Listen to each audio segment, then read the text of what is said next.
윤석열 정권의 독단과 무능으로 대한민국이 무너지고 있습니다. 이재명 의원의 연설은 단순한 발언을 넘어서 시대를 대표하는 강력한 메시지로 각인되어 왔습니다. 그의 명연설은 정치적 현실을 직시하며 국민들의 가슴 깊이 울리는 진심을 담고 있습니다.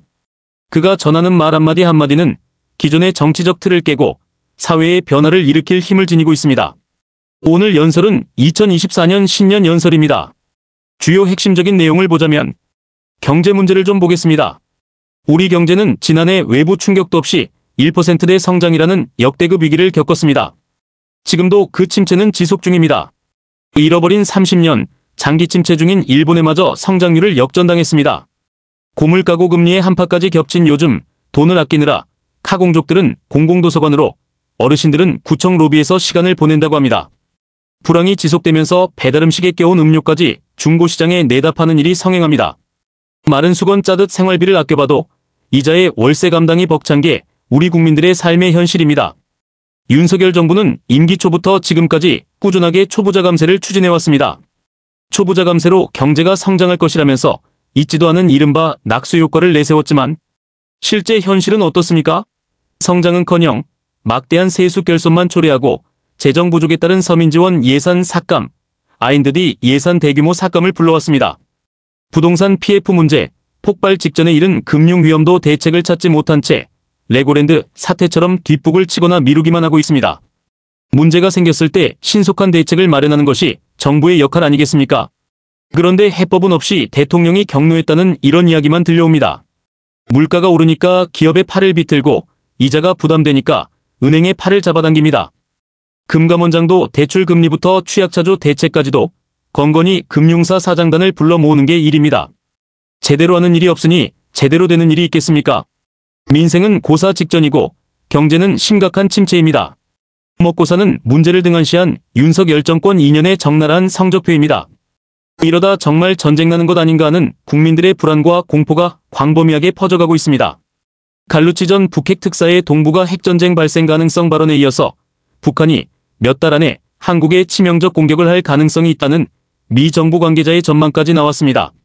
한반도 상황이 한국전쟁 이래 최대 위기라는 진단의 체감이 계속 높아집니다. 남북관계가 쉬웠던 적은 한 번도 없었습니다만 국민이 전쟁을 걱정하는 이 상황은 분명 정상이 아닙니다. 윤석열 대통령이 취임 시에 밝힌 담대한 구상은 결국 온 국민의 머리 위에 놓인 거대한 시한폭탄으로 변해가고 있습니다. 북한은 민족 동질성마저 부정하며 대한민국을 불변의 주적이라 규정했습니다. 무력 도발을 이어가며 전쟁 가능성을 과시하기 바쁩니다. 결코 용납할 수 없는 일입니다. 남북한 간 서로 물러서지 않는 강대강 치킨 게임 속에서 완충구역은 하나도 남지 않았습니다. 이러한 군사적 긴장과 위협은 남과 북 모두에게 조금도 도움되지 않습니다. 대한민국 완전히 망했네요.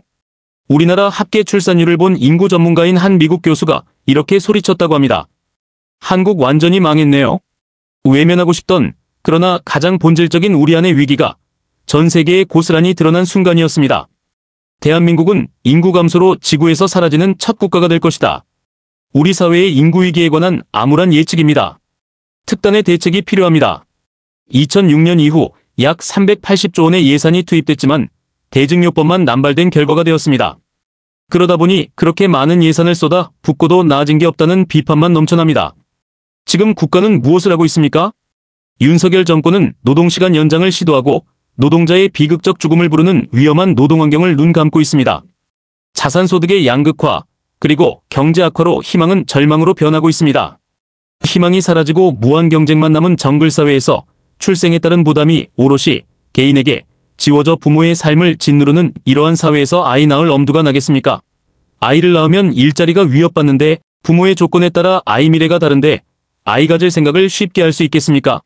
저출생은 우리 모두의 생존 문제이고 대한민국 국가 공동체의 존속이 달린 문제입니다. 절박한 심정으로 지금까지와는 완전히 근본적으로 다른 접근이 필요합니다. 이재명 대표 명연설 들으며 오늘 하루도 화이팅 해보세요. 요즘 시대에 정말 들으면 힘이 됩니다. 존경하는 국민 여러분, 그리고 당원 여러분, 제가 병실에 누워있을 때 태안의 한 가족이 삶을 포기했습니다.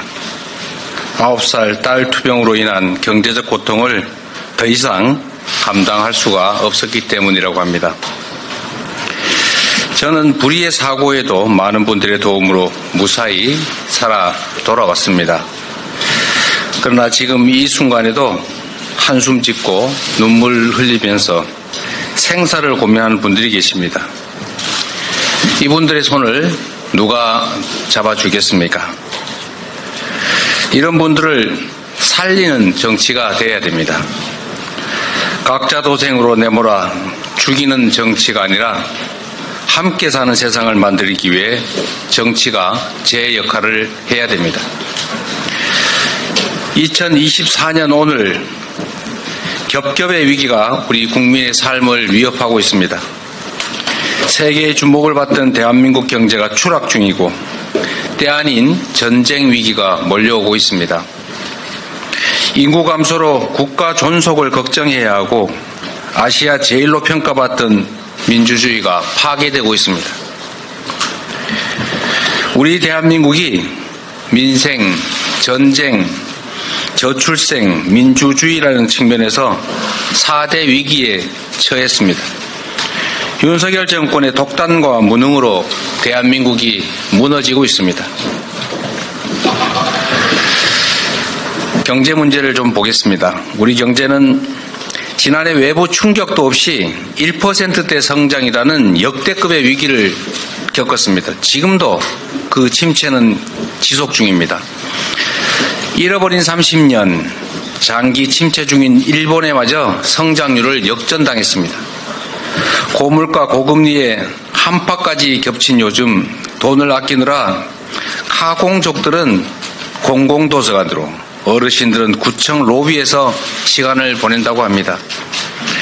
불황이 지속되면서 배달 음식에 껴온 음료까지 중고시장에 내다 파는 일이 성행합니다. 마른 수건 짜듯이 생활비를 아껴봐도 이자에 월세 감당이 벅찬 게 우리 국민들의 삶의 현실입니다. 윤석열 정부는 임기 초부터 지금까지 꾸준하게 초부자 감세를 추진해 왔습니다. 초부자 감세로 경제가 성장할 것이라면서 있지도 않은 이른바 낙수 효과를 내세웠지만 실제 현실은 어떻습니까? 성장은커녕 막대한 세수 결손만 초래하고 재정 부족에 따른 서민 지원 예산 삭감, R&D 예산 대규모 삭감을 불러왔습니다. 부동산 PF 문제, 폭발 직전에 이른 금융 위험도 대책을 찾지 못한 채 레고랜드 사태처럼 뒷북을 치거나 미루기만 하고 있습니다. 문제가 생겼을 때 신속한 대책을 마련하는 것이 정부의 역할 아니겠습니까? 그런데 해법은 없이 대통령이 경로했다 이런 얘기만 들려옵니다. 물가가 오르니까 기업의 팔을 비틀고 이자가 부담되니까 은행의 팔을 잡아당깁니다. 금감원장도 대출금리부터 취약자주 대책까지도 건건이 금융사 사장단 불러 모으는 게 일입니다. 제대로 하는 일이 없으니 제대로 되는 일이 있겠습니까? 민생은 고사 직전이고 경제는 심각한 침체입니다. 먹고 사는 문제를 등한시한 윤석열 정권 2년의 적나라한 성적표입니다. 이러다 정말 전쟁 나는 거 아닌가? 이런 국민들의 불안과 공포가 광범위하게 퍼져가고 있습니다. 갈루치 전 북핵 특사의 동북아 핵전쟁 발생 가능성 발언에 이어서 북한이 몇 달 안에 한국에 치명적 공격을 할 가능성이 있다는 미 정부 관계자의 전망까지 나왔습니다.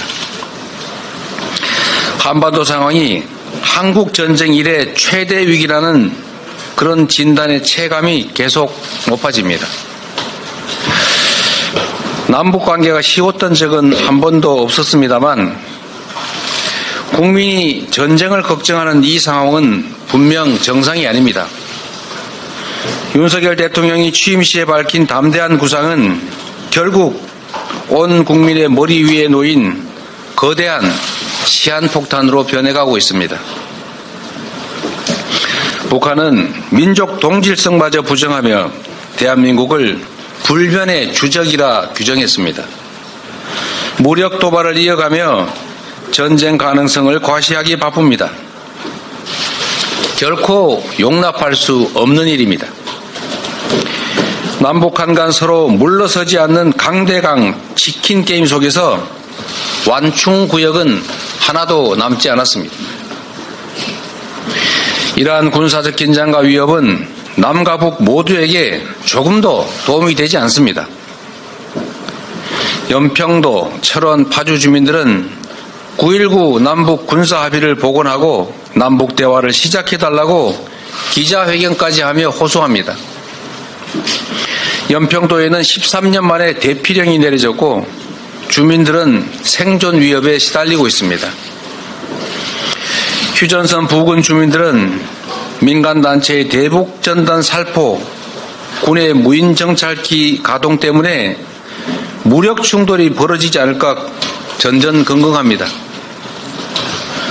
한밤에 서울 동작대교에 12대의 장갑차와 무장병력이 등장해서 놀란 시민들이 신고하고 많은 분들이 가슴을 쓸어내렸습니다. 수백만이 죽고 전 국토가 초토화됐던 6.25 전쟁도 어느 날 갑자기 우연히 일어난 것이 아닙니다. 38선에서 크고 작은 군사 충돌이 누적된 결과였음을 결코 잊지 말아야 합니다. 평화를 구축하고 군사적 긴장을 완화하기 위한 노력을 절대 게을리해서는 안 됩니다. 전쟁 위험은 1000만분의 1이라도 결코 높여서는 안 됩니다. 만에 하나 북풍 사건, 총풍 사건처럼 정략적 이익을 위해서 국민 생명을 담보로 전쟁 게임을 시도하는 것이라면 당장 중단해야 합니다. 역사가 용서하지 않을 것입니다.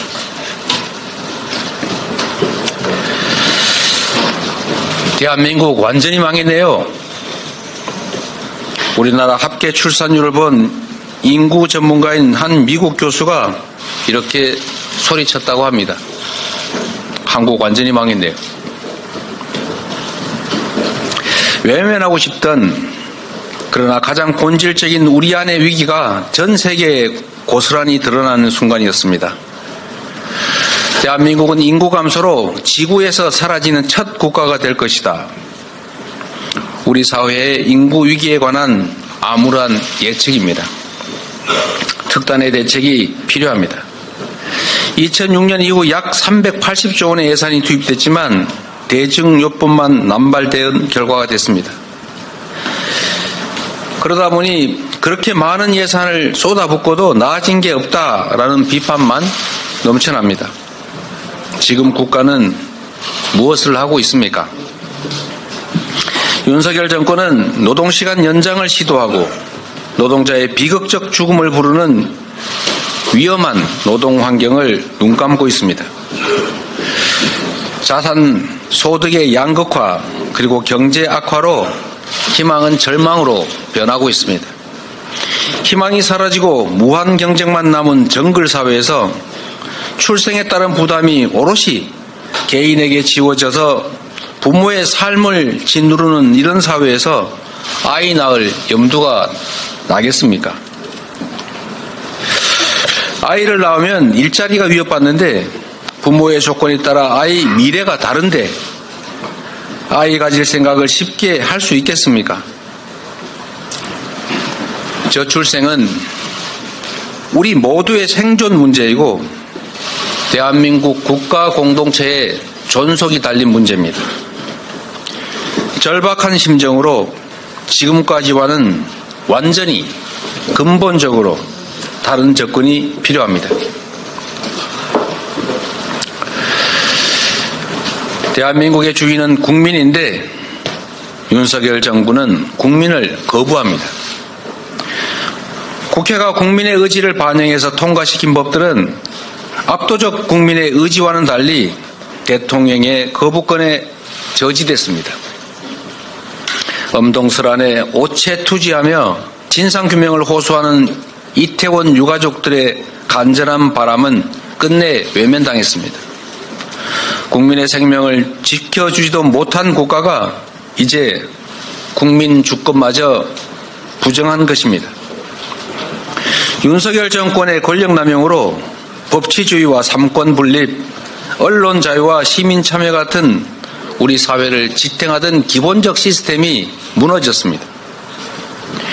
윤석열 정부 2년 동안 법을 무력화하는 위헌적인 시행령 통치로 국회 입법권과 행정감시권은 무력화됐습니다. 대법원의 일제 강제징용 배상금 판결도 무시됐습니다. 행정부의 권한은 불균형적으로 강화되고 상권 분립은 위협받고 있습니다. 학교 폭력 하나 걸러내지 못한 법무부 인사정보관리단은 인사참사를 반복했습니다. 상명하복에 익숙한 검찰 정권의 필연적 결과입니다. 국회 인사청문회는 번거로운 절차로 치부되고 정권의 국회 무시, 야당 무시는 급기야 헌법기관인 국회의원의 입을 틀어막고 사지를 들어 끌어내는 폭력으로 정점을 찍었습니다. 대통령과 특수관계인 검찰 출신이 정부는 물론이고 심지어 민간의 요직들을 사유화하고 독점하고 있습니다. 국민소통을 강화하겠다며 대통령실을 용산으로 옮겼지만 불통만 강화됐습니다. 그 대신에 고소고발, 압수수색이 난무하면서 언론의 검열은 강화되고 있습니다. 방송 장악을 위한 방통위, 방심위의 파행적 운영은 현재 진행형입니다. 국민 통합에 앞장서야 할 대통령이 국민을 편가르고 시대착오적인 이념 전쟁을 벌인 결과 우리 사회는 더 극심하게 양극단으로 치닫게 됐습니다. 윤석열 정부에 반대하는 모든 세력은 이권 카르텔로 매도되고 공산 전체주의를 맹종하는 반국가 세력이라고 낙인이 찍혔습니다. 홍범도 장군 흉상을 철거해서 독립운동가들을 폄훼했던 정부가 장병들 교제의 독도를 분쟁지역이라 기술하는 황당한 어이없는 일도 벌어졌습니다. 상상조차 할 수 없었던 정치인의 암살 테러가 가장 안전하다는 대한민국의 백주대낮에 벌어졌습니다. 정치와 민주주의의 기본인 대화와 타협, 공존과 존중은 실종됐습니다. 상생의 정치는 사라지고 상대를 제거하고 죽여버리겠다는 적대와 전쟁만 남았습니다.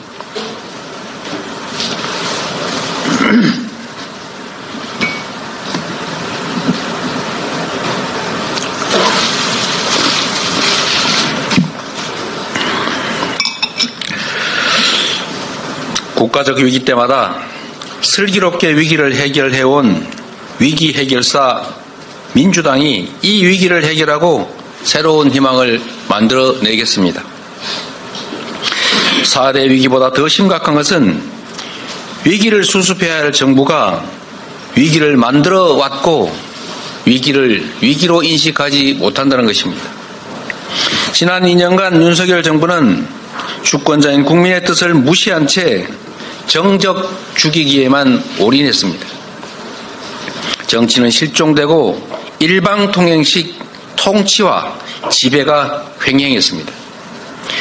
민주국가, 민주정당에서 결코 있을 수 없는 일입니다.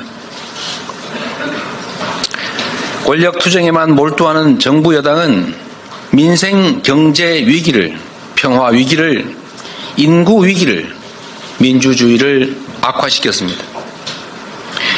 지금의 국정기조가 유지된다면 교육, 복지, 지역 R&D 예산은 계속 줄어들 것입니다.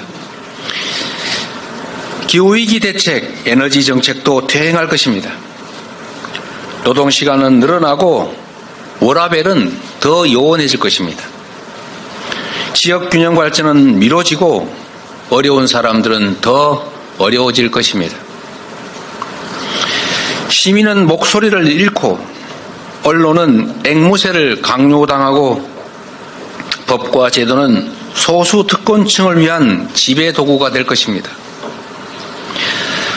과거사 오염수 유출의 완벽한 면죄부를 받은 일본은 이제 보통국가, 군사 대국이 돼서 당당하게 일본 땅 독도를 내놓으라고 우리를 겁박할 수도 있습니다. 국민 여러분, 위기 속에서 치러지는 이번 총선은 그 어느 때보다 중요합니다. 경제를 죽이고 평화를 죽이고 민주주의와 사람을 죽이는 이 죽임의 정치를 끝내고 사람과 경제, 평화와 민주주의, 희망과 미래를 살리는 살림의 정치를 복원해야 합니다. 살림의 정치로 국민의 힘을 모아 국가 위기를 극복하고 도약의 새 길을 열어야 합니다. 민주당에는 위기 극복 DNA가 있습니다.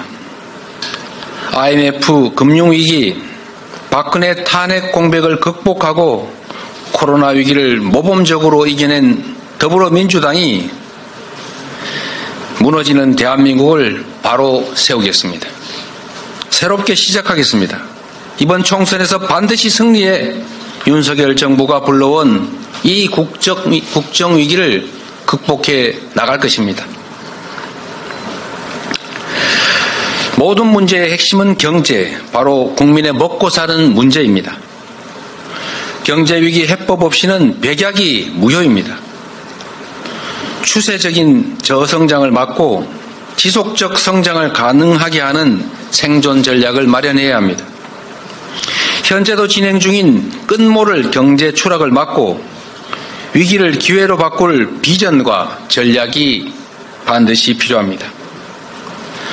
우리는 생존을 보호받는 복지국가를 넘어서 누구에게나 기본적인 삶이 보장되는 기본사회로 나아가야 합니다. 희망이 있는 미래를 위한 전략의 핵심은 바로 에너지와 과학기술입니다. 작년 세계 재생에너지 용량은 전년보다 50% 늘어났습니다. 세계 주요국들은 재생에너지 목표를 계속 상향하며 국가 주도로 재생에너지 생산 기반 확대에 사활을 걸고 있는데 우리 정부는 재생에너지 목표마저 축소하고 있습니다. 지난해 아리백에 동참한 글로벌 기업이 400곳을 넘고 국내 주요 기업들의 매출 대부분은 이 글로벌 기업들과의 거래로 발생했습니다. 기업들은 정부의 위세에 눌려서 말은 못하지만 앞으로 현실화될 국내 재생에너지 부족 사태를 걱정하면서 생산 기반을 재생에너지가 풍부한 국가로 옮길 궁리에 빠져 있습니다. 곧 다가올 재생에너지 중심의 미래 경제 환경을 피할 수 없다면 신속하게 정책 방향을 바꾸고 속도를 올려 추격자에서 선도자로 변신해야 합니다. 아리백 코리아, 재생에너지 코리아로 가야 합니다. 풍부한 바람과 햇볕을 이용한 재생에너지 기반 구축으로 국내 아리백 기업의 수출 지원을 하면 물론 그에 더해서 글로벌 아리백 기업들이 한국을 찾게 만들어야 합니다. 첨단 미래 산업과 기초과학에 집중 투자해서 AI 혁신 산업 중심의 선도 국가로 거듭나야 합니다. 중소, 중견 기업의 기술 경쟁력을 강화하고 신사업 진출 같은 성장 동력 발굴을 위한 지원도 필수입니다. 지금은 어느 때보다 R&D 투자를 늘려야 합니다. 정부 여당의 R&D 예산 삭감은 일보 후퇴 정도가 아니라 기술에 의존하는 기업들의 존폐를 위협하고 기술 경쟁력이 싹을 짓밟는 참으로 무모한 황당한 일입니다. 지금이라도 즉시 교정해야 합니다. 최근 스타트업들의 상황이 매우 어렵습니다. 이럴 때일수록 장기적 전망에 의한 투자가 중요합니다. 22년 기준으로 볼 때 벤처 스타트업의 전체 일자리 수가 81만 개입니다. 삼성, 현대차, SK, LG 등 이 4대 그룹의 전체 고용자가 75만 명인데 이보다 더 많다는 말입니다. 벤처 스타트업이 이미 우리 경제를 이끄는 주요 원동력이 된 만큼 벤처 투자 모태펀드를 확대하고 금융기관의 벤처 투자 방식을 다양화해야 합니다. 스타트업들이 어려운 시기를 잘 넘길 수 있도록 튼튼한 방패막이가 돼줘야 합니다.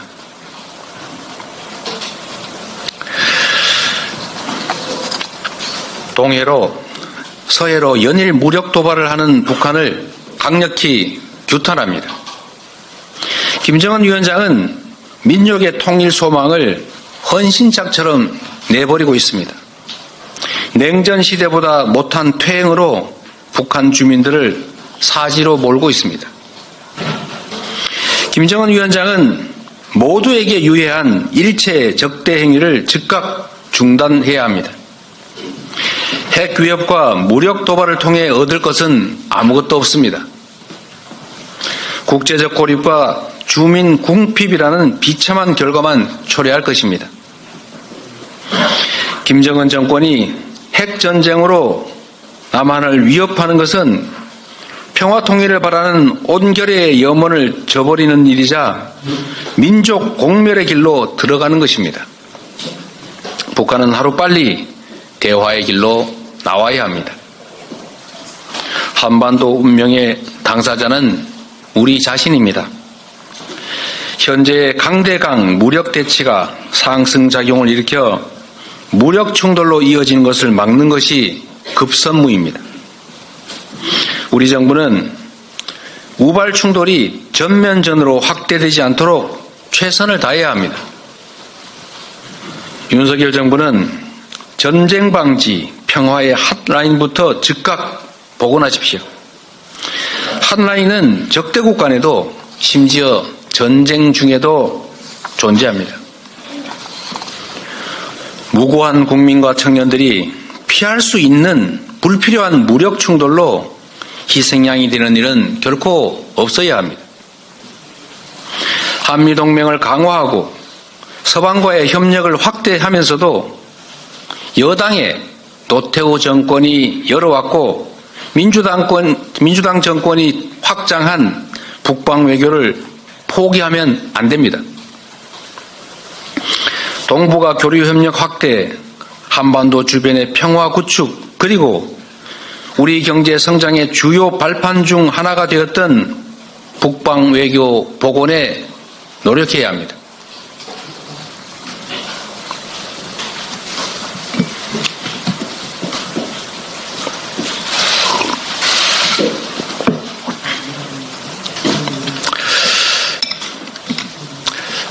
옛말에 이런 게 있었습니다. 집 앞 그릇은 다 가지고 태어난다. 이 세상에 오는 모든 존재는 안정적으로 기본적인 삶을 영위할 수 있어야 된다는 의미일 수도 있습니다. 대한민국의 새로운 구성원이 될 생명을 우리 모두 함께 환영하고 누구나 새 생명으로 인한 희망과 기쁨을 누릴 수 있게 해야 합니다. 출생과 함께 기본적인 삶의 조건이 갖추어져서 삶과 미래가 불안하지 않아야 합니다. 국가 존속과 우리 공동체 유지에 필요한 출생아의 기본적 양육, 교육 부담은 이제 우리 공동체가 책임져야 합니다. 우리 사회의 경제적, 사회적 역량이 이 정도에는 이르렀습니다. 부모의 재산과 소득이 출생아 자신의 것은 아닙니다. 부모에 따라 출생아에 대한 지원이 달라질 이유가 없습니다. 저출생으로 인한 국가 소멸과 우리 공동체의 파멸을 막기 위해서 이제 더 이상 출생 양육의 모든 책임을 개인에게 떠맡기지 말고 출생아의 기본적인 삶은 함께 책임집시다. 지금까지는 부모를 대상으로 또 기준으로 삼아서 정책을 만들었지만 이제부터는 저출생 대책은 부모가 아닌 출생아 그 자체를 대상으로 기준으로 삼아야 합니다. 이미 여야, 보수, 진보 가릴 것 없이 출생아에 대한 보편 지원 정책이 전국에서 광범위하게 다양하게 시도 중입니다. 저와 민주당은 모든 정책적 경험과 역량을 걸고 저출생 문제에 도전하겠습니다. 민주당은 지난 18일에 패러다임을 전환한 저출산 정책을 발표했습니다.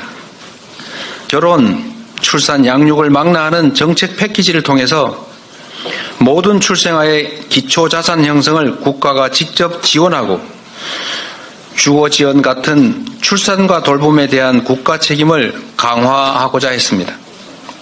여기에 더해 보편적 출생 지원 원칙에 기초해서 분할 목돈 지원 방식을 포함하는 출생 기본소득을 제안합니다. 이미 시행 중인 아동수당이 그 맹하로 자리 잡고 있습니다. 필요하다면 대학 등록금을 포함한 교육비 일체에 대해서 과하다 싶을 정도의 보편 지원책도 만들어야 합니다. 초저출생 문제의 해결은 우리 사회의 출생에 대한 인식과 관점의 대전환과 더불어 국민 모두가 이 문제의 주체가 될 것을 요구하고 있습니다. 초저출생 해결과 정책 대전환을 위해서는 범국민적인 토론과 사회적 합의가 필수입니다.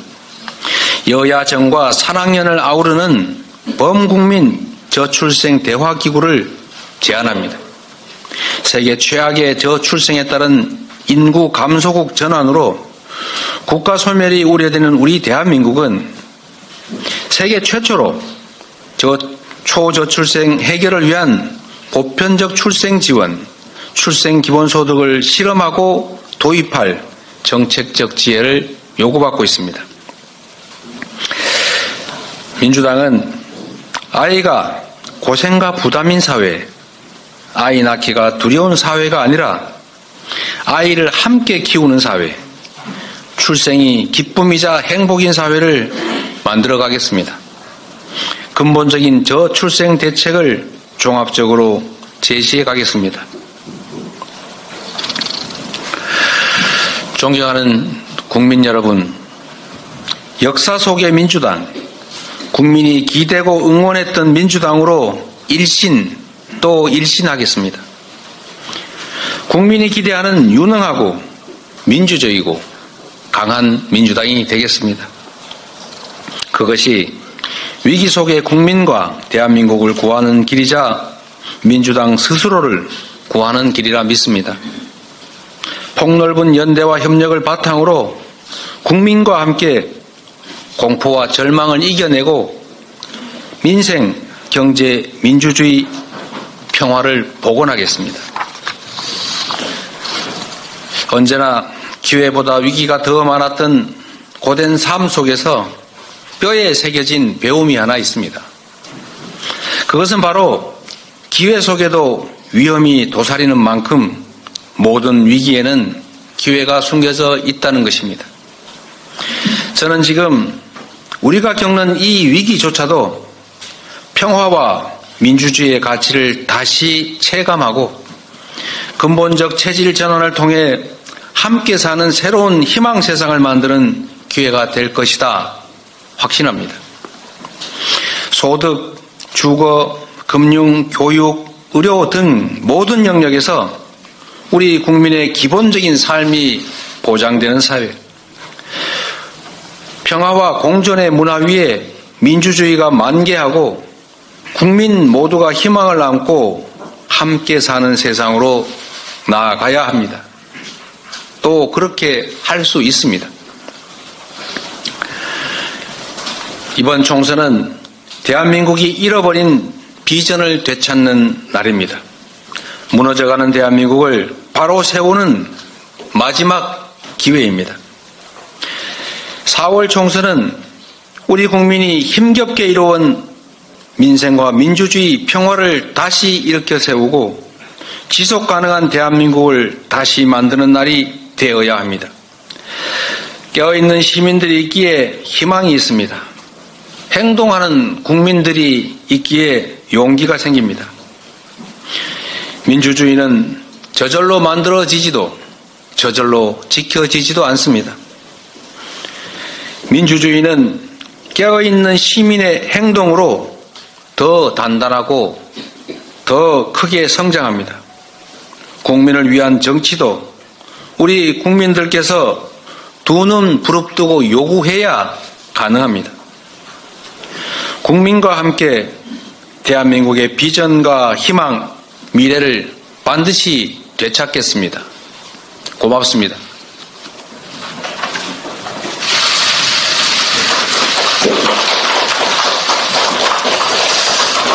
네, 이제부터 기자분들의 질문을 받도록 하겠습니다. 질문하신 언론인들께서는 소속과 이름을 밝혀주시고 가급적 중복된 내용은 피해서 질문해 주시면 감사하겠습니다. 질문이신 분들 손 들어주시기 바랍니다. 네, 정수희 기자님. 네. 안녕하세요. 저 연합뉴스 정수현 기자라고 합니다. 우선 대표님께서 아까 그 출생 기본소득을 제안하시면서 필요하다면 대학 등록금 포함 교육비에 대해 과하다 싶을 정도의 지원책을 만들어야 된다고 하셨는데요. 좀 구체적으로 어떤 내용인지 여쭙고 싶고요. 그리고 민주당 공관위에서는 운동권에 대해서 일률적인 감점 없다고 한 것과 달리 한동훈 비대위원장이 운동권 청산이 시대정신이라고 하면서 8.16 심판론 내걸고 자객공천한다는 분석이 나오고 있습니다. 이에 대해서 대표님 어떻게 생각하시는지 궁금합니다.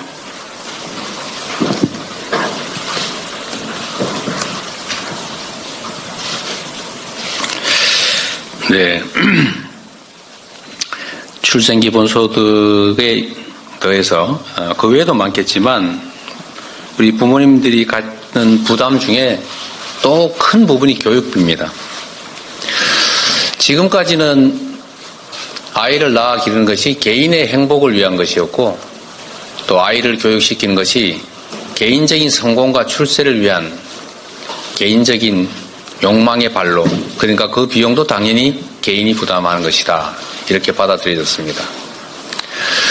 그러나 이제 국가 소멸이 우려되는, 그야말로 공동체의 파멸이 걱정되는 상황에서 새로운 공동체 구성원을 받아들이고 또 성장시키고 그의 능력을 확대 강화하는 것은 개인의 일이 아니라 이제 국가와 공동체의 급선무가 됐습니다.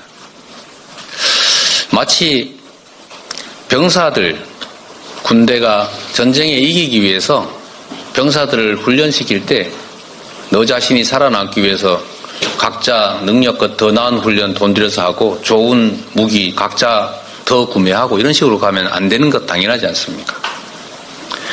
이제는 아이를 낳아 기르는 것도 개인의 문제가 아니라 우리 국가 공동체 존속의 문제가 됐기 때문에 그런 구성원이 좀 더 많이 늘어나고 그가 우리 공동체의 한 구성원으로서 역량을 키우는 것은 개인의 일을 넘어서서 이제 우리 모두의 일이 됐다라고 생각합니다. 그렇기 때문에 아이를 낳는 부모들이 내가 이런 큰 부담을 안고 왜 아이를 낳아 기르느냐라고 생각하지 않도록 자녀의 출생과 양육, 교육에 대한 부담을 기본적으로는 우리 국가 공동체가 책임을 지고 또 그에 따라서 부모들의 부담을 대폭 줄여주는 것이 근본적인 길이라고 생각합니다. 교육 문제도 이게 개인적으로 보면 말씀드린 것처럼 개인의 성공을 위한 수단이라고 보여지지만 이제는 국가 전체가 전 세계적으로 경쟁하는 이 글로벌 사회에서는 우리 구성원들의 역량 자체가 국가 경쟁력이기도 합니다. 그래서 개인의 역량을 국가 구성원들의 역량을 강화하기 위한 교육, 이 부분은 상당 부분은 기본적으로 국가가 책임지자. 그 중에서도 대학 교육도 당연히 포함된다라는 생각이고, 과할 정도라고 하는 것은 우선 단계적으로 사립대들의 등록금 부담을 국공립대 수준으로 낮출 뿐만 아니라 교육에 대한 지원을 강화해서 장기적으로는 대학도 교육비 부담을 모두가 함께 책임지는, 즉 무상화하는 방안을 검토해야 된다, 그런 뜻입니다. 또 한 가지는 운동권 청산이니 뭐 자객 공천 이런 얘기들이 있는 것 같은데, 사실 지금 청산해야 될 가장 중요한 과제는 검사 독재입니다. 그리고 언제나 그래야 되는 것처럼 자기 눈에, 남의 눈에 티보다는 자기 눈에 들보를 먼저 보도록 노력할 필요가 있다는 생각을 언제나 하고 있습니다. 네.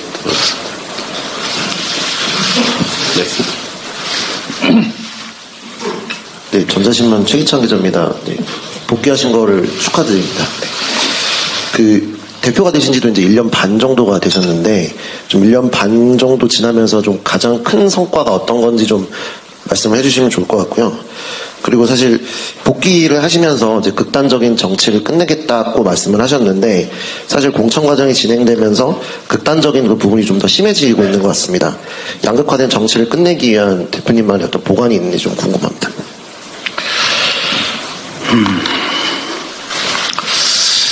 제가 옷을 갈아입을 때마다 거울에 비친 이 목의 흉터가 자꾸 끔찍하게 자꾸 느껴지기도 합니다. 와이셔츠 깃이 없었으면 어떤 결과가 났을까 하는 그런 생각이 자꾸 얼핏 나는 것도 일종의 트라우마일 수 있겠습니다만, 우리 국민들께서 삶의 현장에서 겪는 그 고통과 그 범민에 비하면 뭐 그리 큰 일이겠느냐라고 위안 삼습니다. 관심 가져주신 데, 그리고 도와주신 데 대해서 다시 한번 감사드립니다. 취임, 제가 대표가 돼서 낸 성과가 뭐냐, 그건 뭐 제 자신이 평가하기는 적절치 않은 것 같고, 결국 그게 이번 총선 결과로 드러나지 않겠는가라고 생각합니다. 정치인이 이룬 성과라고 하는 것은 결국 국민들의 삶과 또 국가의 미래를 얼마나 개선했느냐, 또는 퇴행을 얼마나 효율적으로 잘 막아냈느냐라는 것 아니겠습니까? 그 평가는 결국 국민의 눈높이에서 우리 국민들께서 하시는 것이고, 그것은 결국 선거로 표현될 것으로 생각합니다. 최선을 다하도록 하겠습니다. 극단적 정치, 지금 우리 사회에 적대감이 넘쳐나고 있습니다. 기본적으로 사회는 갈등합니다. 각자가 이익을 추구하고 또 이해관계가 충돌하기 때문에 갈등은 필연적이죠. 이 갈등을 조정하는 것이 바로 정치의 역할입니다. 이 갈등을 조정하고 이해관계를 조정하고 또 대화와 타협을 통해서 일정한 합의에 만족하지는 못하지만 수용할 수 있는 합의에 이르는 것, 이게 바로 정치의 본연의 역할 아니겠습니까? 여기서 대전제는 상대의 의견도 옳을 수 있다. 내 의견은 맞고 상대의 의견은 틀리다가 아니라 다르다라는 점을 인정하는 것입니다. 그리고 권한을 가진, 즉 국민의 선택을 받은 권력자는 바로 이 이해관계 조정, 갈등 완화, 국민 통합, 공동체 통합, 이게 가장 큰 일인 것입니다. 후보일 때는 특정 세력을 대표하겠지만 대표가 된 후에는 모두를 대표해야 되는 것 아닙니까? 하다못해 동창회에서도 신림동파, 봉천동파 나뉠 수 있는데, 그러나 동창회장이 되면 봉천동이든 신림동이든 신도림동이든 가릴 필요 뭐 있겠습니까? 그래서는 안 되는 것이죠. 그런데 대표가 된 후에 그 모두로부터 받은 권한을 자신과 자신의 가까운 사람 세력을 위해서 일방적으로 사용하면 다른 사람들은 그 선거와 선출 행위로 인해서, 즉 권력의 위임 행위로 인해서 더 나쁜 상황에 처하지 않습니까? 갈등이 격화되는 건 불가피하죠. 이해관계가 충돌합니다. 그리고 합리적인 토론이나 또는 논리적인 수용이 불가능하기 때문에 감정적 적대 상태로 갈 수밖에 없습니다. 그래서 대통령의 역할이 중요합니다. 역대 대통령 누구도 개인적으로 감정이 없었겠습니까? 또는 특정 정치 집단을 위한 이익을 추구하고 싶은 욕망이 없었겠습니까?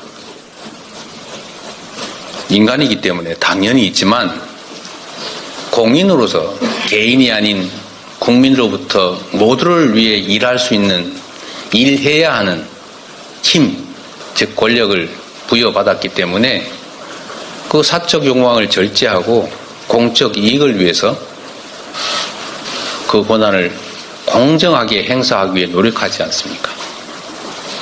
그런데 그 권력을 상대를 죽이는데 사용하게 되니까 국민들도 그에 맞춰서 좀 더 격렬하게 분열하고 갈등하고 적대하게 되는 것입니다. 저는 이번 저에 대한 소위 암살 시도, 이 정치 테러가 개인에 의해서 벌어진 일이라고 생각하지 않습니다. 이 정치 테러라고 하는 것은 역사 속에서도 보여지는 것이지만 사회 전체적인 분위기나 또는 특정 집단들의 일종의 욕망에 따른 결과인 경우가 많았습니다. 그분이 저하고 무슨 사적 감정이 있다고 백주대낮에 1년 동안 칼을 갈아서 단검을 만든 다음에 연습까지 해가면서 자신의 모든 것을 걸고 정확하게 목을 기녀서 칼을 찌르겠습니까? 저는 그분에 대해서도 참으로 안타깝게 생각합니다. 저한테 원한이 있어서 하는 것이라면 다르겠지요. 저는 본 적도 없는 사람입니다. 어떤 인연도 없는 사람이죠. 이게 지금의 현실입니다. 이걸 바꿔야 합니다. 바꾸는 첫 출발점은 통합의 책임을 가진 권력자가 통합의 책임을 다하는 것입니다. 상대를 인정하고 자신의 욕망과 권력을 절제하고 주어진 권한을 모두를 위해서 공정하게 행사하는 것입니다. 그 길로 가야 합니다. 보셨겠지만 저도 가진 권한이 조금은 있어서 마음대로 할 수 있지만 저는 그렇게 하지 않습니다. 정부 여당에 대해서도 제가 인간적 비난을 하거나 하다못해 정책적 비판을 하더라도 도의와 한계를 넘은 일이 없습니다. 여러분도 한번 생각해 보십시오. 정치에서는 그래서 뭐라고 합니까? 유머라고 하는 게 원래 많았습니다. 이해관계를 가지고 충돌하기 때문에 속으로는 칼을 가지고 있더라도 또 타협하고 또 대화해야 하기 때문에 똑같은 얘기도 부드럽게 하는 거죠. 근데 우리는 유머가 사라졌습니다. 적대적 언어를 국민의 모범이 되어야 될 정치인들이 마구 내쏟습니다. 표현부터 절제하고 우리가 비록 작은 권한을 가졌지만 그 작은 권한의 행사에서도 절제하고 별로 모범으로 삼고 싶어 하지 않겠지만 그 상대도 모범으로 삼을 수 있도록 우리 자신부터 조금이라도 변하려고 합니다. 달리 방법이 없지 않습니까? 그리고 국민 여러분께도 이 자리를 빌어서 호소 말씀을 드리고 싶습니다. 미워하지 마십시오. 미워하면 미움받습니다. 힘들고 어려울지라도 인정하고 인내하고 이해하려고 서로 노력해야 합니다. 물론 우리 국민들께서 힘들고 어려운 상황에서 잘 견뎌주고 계신 걸 압니다. 일부 지나친 과격한 언행으로 서로에게 상처 주는 일들이 최소화될 수 있도록 할 수 있는 범위 내에서 노력해 주십사 하는 부탁을 드립니다. 특히 이번 선거의 즈음에서 내부의 경쟁이든 외부와의 경쟁이든 도와 선을 넘지 않는 그런 각별한 관심과 노력을 부탁드립니다. 네. 네. 예, 예. 저기. 네, 예. 네, 안녕하세요, 대표님. 채널A 전민영 기자입니다. 그 선거 말씀하셔서 선거제 관련해서 질문을 드리고 싶은데 지금 지도부가 팽팽하게 논의 중인 걸로 알고 있습니다. 근데 어떻게 논의되고 있는지, 언제쯤 지도부가 결정을 내릴지, 그리고 대표님은 어떤 쪽으로 기울고 있는지 입장이 궁금합니다. 네. 어쨌든 많은 분들이 관심 가지고 계신 사안이고 또 어쩌면 이해관계도 좀 있을 수 있는 일이어서 신중하게 의견을 수렴 중입니다. 길지 않은 시간 안에 이 문제도 허심탄회하게 말씀드리고 대화할 시간이 있을 것입니다.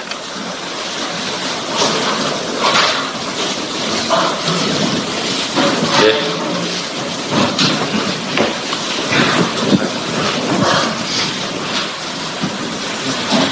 대표님 말씀 잘 들었습니다. TV조선의 이광희 기자입니다. 출생 기본소득 관련해서 좀 더 질문 드리고 싶은데요. 이게 출생 기본소득이 그 매달 10만 원씩 지원하는 아동수당과 그리고 이제 대선 때 공약하신 전국민 25만 원 기본소득과는 좀 어떤 차별점이 있는지, 뭐 금액적으로나 기간적으로나 늘리는 수순인지 좀 구체적으로 궁금합니다. 그리고 이런 공약을 하실 때 결과적으로는 정부 여당과 이제 합의가 필수적인데 뭐 정부나 여당과의 합의도 좀 제한하실 생각인지 궁금합니다. 순서를 좀 바꿔서 말씀드리면 이런 국가의 미래 또 민생에 관한 정책들을 가능하면 우리 국민들의 눈높이에서 국가와 국민이라는 입장에서 판단해 주면 좋은데 이런 것들조차도 자꾸 정쟁화되는 것이 매우 안타깝기도 합니다. 이미 정부에서 시행 중이고 또 확대하고 있는 아동수당이 사실 그걸 넓히면 출생기본소득이 되겠지요. 실질적으로는. 그러나 이 관점을 바꾸자는 것입니다. 지금은 아이를 키우는 부모의 부담을 줄이자라는 부모 중심의 사고를 하고 있습니다. 그러다 보니까 이 아동수당을 90%까지만 지급할 거냐 아니면 소득 100% 그러니까 전부에 지급할 것이냐 끊임없이 논쟁이 됩니다. 그래서 그 논점을 이제 탈피하자. 출생아를 중심으로 또 출생아를 기준으로 하자. 그래서 출생기본소득도 이제 새로이 태어나는 구성원들에 대해서 시작하고 이제 확대해 나가면 재정 부담도 사실은 초기에는 매우 적을 수 있고 또 점차 늘려갈 수 있기 때문에 재정 부담도 줄일 수 있겠다. 앞으로 새로 우리 사회에 편입되는 새로운 구성원에 대해서 우리가 정말 환영하는 축복하는 의미에서 그가 출생할 경우에 자기 그릇은 자기가 들고 갖고 태어난다는 말처럼 최소 기본적인 삶은 우리 공동체가 책임진다. 그 기반 위에서 경쟁하고 또 어떤 길을 갈지를 스스로 선택할 수 있게 해주자. 이렇게 하면 출생에 따른 부담이 많이 대폭 줄어들 것이다.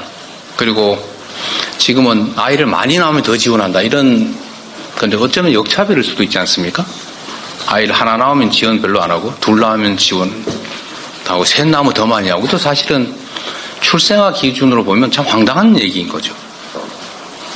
그래서 그런 면에서 보면 지금 하고 있는 아동수당은 실질적 내용은 그걸 확대한다면 비슷할 수 있지만 접근하는 시각 자체를 완전히 바꿔야 되겠다는 생각이 듭니다. 당연히 권한을 가진 여당에 협의를 요청해야 되고 또 일종의 타협을 하지 않으면 당연히 대통령이 거부권 행사할 것이고 또 거부권 행사가 안 되더라도 재정 집행 권한은 정부가 가지고 있기 때문에 야당 입장에서 일방적으로 할 수 있는 일은 없습니다. 그렇기 때문에 지금 현재 단계로는 제도로 좀 함께 만들어 보자. 여야 간의 대화는 당연하고 그래서 범국민적인 대화 토론 기구를 만들자. 이를 통해서 사회적 합의를 만들어내자 이 말씀을 드린 것입니다. 그것도 뭐 있었던가? 아동수당 얘기? 네, 뭐 그 정도 하시죠. 네. 네. 시간이 좀 많이 돼서 우리 공통 질문들도 좀 있을 것 같습니다. 그래서 기자단 간사를 맡고 계신 이 강수연 기자께서 좀 대표해서 공통 질문을 하시고 마치는 걸로 그렇게 하겠습니다. 질문은 이게 마지막 질문인가요? 아니면 한두 개만 더 받고 마지막 질문하는 건 어떤지 여쭙습니다. 그러세요? 네. 이제 뭐 답변하시는 거 하고 시간 봐서 하겠습니다. 네, 지금 질문을 해주시죠. 하시고 남은 시간 하시죠. 아무나. 네, 시간. 네. 대표님 말씀 잘 들었습니다. 대표님 기자회견 보면 국민들이 향한 메시지가 많이 있는데 사실 총선 과정에서 민주당 내부의 통합에 대해서도 관심이 많을 거라고 생각을 합니다. 통합선대위 요구가 나오기도 하고 있고 또 관련해서 분열 양상이 보인다는 우려도 나오고 있는데 그런 통합 방안은 어떻게 생각하고 계신지 통합선대위 요구에 대해서는 어떻게 생각하시는지 여쭙고 싶습니다. 선거는 당연히 단합을 이룬 기초 위에 또 광범위한 통합과 연대를 통해서 우리 국민들께 설득하고 또 동의를 구해야 되는 것 아니겠습니까? 그래서 정당이란 기본적으로 구성원들의 생각이 다름을 전제하기 때문에 당연히 선대위는 통합으로 갈 수밖에 없습니다. 물론 이 공천 과정 자체도 당연히 통합이라는 측면을 고려하면서도 그 위에서 이제 혁신이라고 하는 걸 하게 되는 것이죠. 분열 양상 말씀을 하셨는데 뭐 보시는 것처럼 역대 어떤 그 선거 공천 과정에 비교해 보시더라도 오히려 갈등 정도나 균열 정도는 크지 않은 것 같습니다. 물론 앞으로 어떤 상황이 벌어질지 알 수 없죠. 최대한 갈등이 최소화될 수 있도록 노력하겠지만 결국 이 과정도 경쟁이고 또 그 안에서 본질적으로 경쟁은 갈등을 수반하기 때문에 갈등이 없을 수가 없겠죠. 다만 그게 불합리한 갈등이냐 불가피한 갈등이냐 이 차이는 있을 것인데 우리 국민들의 기대와 눈높이에 맞춰서 우리 공관위가 당의 당헌 당규 만들어 놓은 시스템에 따라서 공정하게 합리적으로 해나갈 것으로 생각합니다. 네. 그럼 한 분만 더 받는 걸로 그렇게 하겠습니다. 예. 너무 많이 손을 드셔가지고. 네. 네. 그 시간이 더 많이 가는데 빨리 하세요. 질문 더 늦었어요. 안녕하세요. 대표님 오마이뉴스 유승현 기자입니다. 민주당이 151석이라고 또 이겨야 한다고 말씀하셨어요. 그러기 위해서는 중도 표심 잡기가 관건일 것으로 보이는데 최근에 이제 비명계 의원분들이 탈당을 하시면서 민주당이 생각보다 더 좌클릭을 하고 있다 이런 지적도 나오고 있잖아요. 이에 대해서 어떻게 중도 표심을 잡으실 예정이신지 궁금하고 또 이제 일주일 전에 한국갤럽의 여론조사를 보면 이낙연, 이준석 신당을 포함해서 이제 여론조사를 돌렸더니 이 가운데서 지지도가 국민의힘과 더불어민주당이 거의 대동소이하게 나왔거든요. 그래서 어떻게 이 난국을 타개할 이제 전략을 가지고 계신지 궁금합니다. 너무 어려운 질문을 하셔서. 네. 중도든 보수든 진보든 모두 똑같은 국민들이시죠. 똑같이 한 표를 가진 이 나라의 주권자들입니다.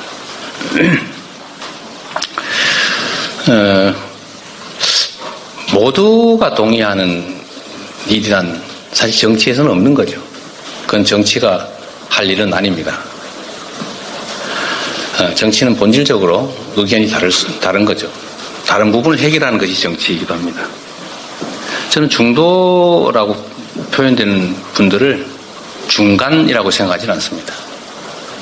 중간쯤 어정쩡한 이런 게 아니라 가장 합리적으로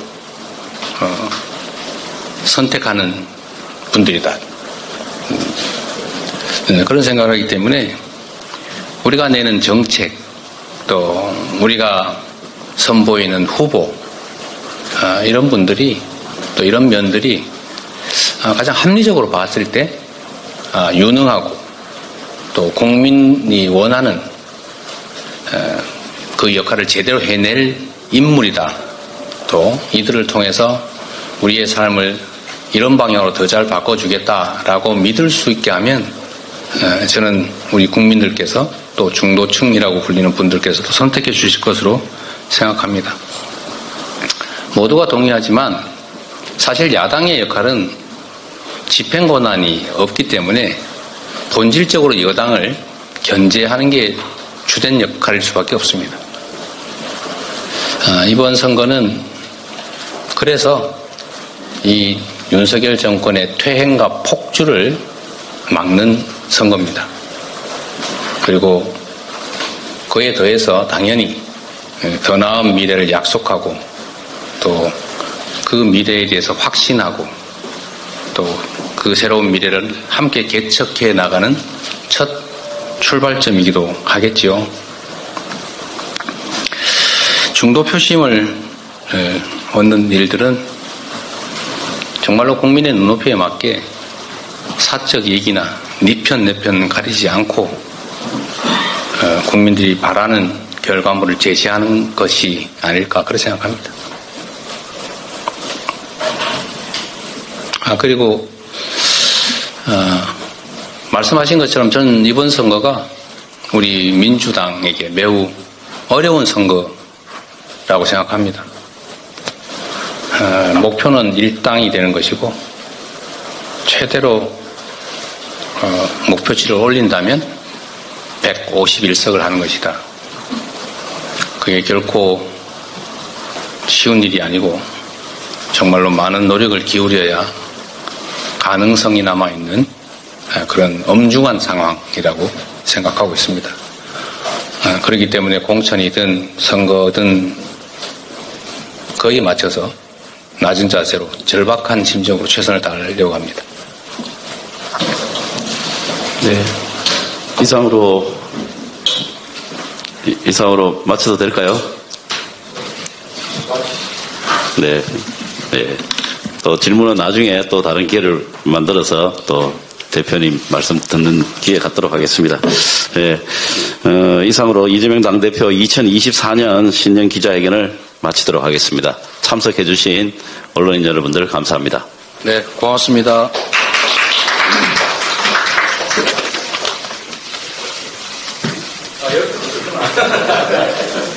수고했습니다.